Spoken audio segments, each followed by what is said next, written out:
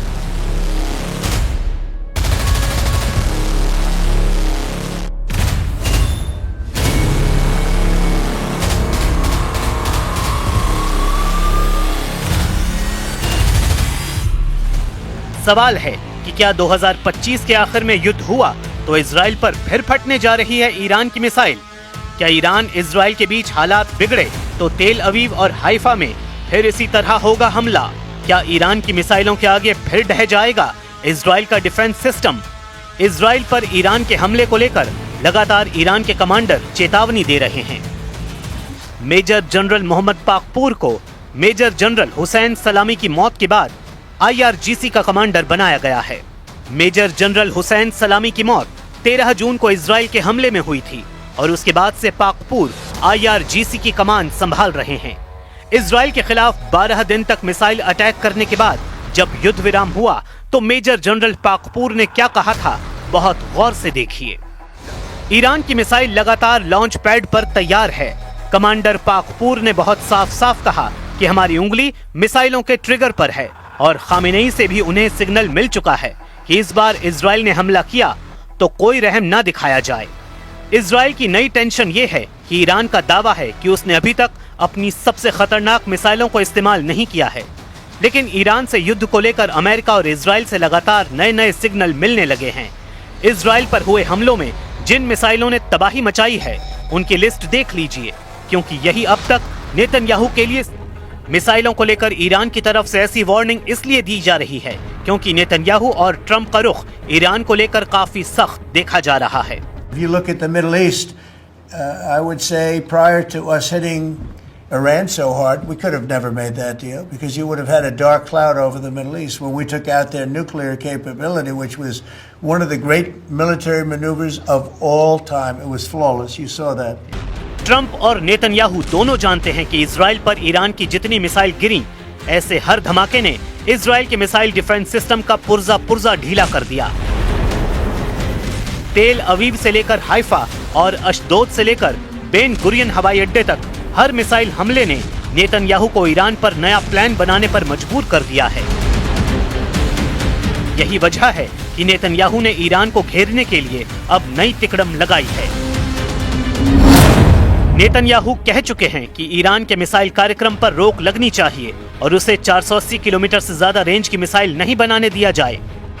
मतलब साफ है कि नेतन्याहू ईरान की उन मिसाइलों से घबरा गए हैं जो 1500 किलोमीटर या उससे ज्यादा रेंज रखती हैं, क्योंकि ईरान और इजराइल की दूरी भी 1500 से 1800 किलोमीटर की रेंज में है।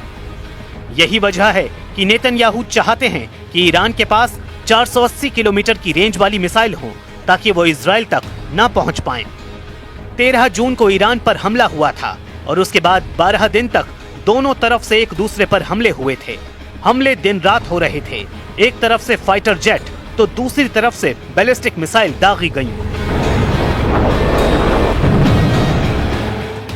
एक तरफ नेतन्याहू ने कमान संभाली जिसमें अमेरिका से भी पूरी मदद थी, तो दूसरी तरफ ईरान के सर्वोच्च नेता अली खामेनेई ने मोर्चा संभाला और तमाम मिलिट्री लीडरशिप खत्म होने के बाद फौरन सेना की कमान नए कमांडरों के हाथों में दी और फिर 12 दिनों तक ईरान ने बता दिया कि इजराइल की शुरुआती स्ट्राइक के बाद उसकी मिसाइल पावर बरकरार है।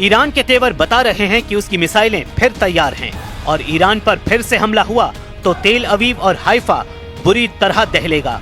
ये वार्निंग ईरान से लगातार आ रही है। ईरान के बड़े बड़े जनरल लगातार इजराइल को वार्निंग दे रहे हैं। ईरान बार बार ये दावा कर रहा है कि उसने 12 दिन के युद्ध में अब तक अपनी पूरी ताकत का इस्तेमाल नहीं किया है और न ही अपनी नौसेना और IRGC की कुद्स फोर्स को तैनात किया है। और अगर ईरान पर दोबारा युद्ध थोपा गया तो इसका नतीजा इजराइल की संपूर्ण तबाही होगा।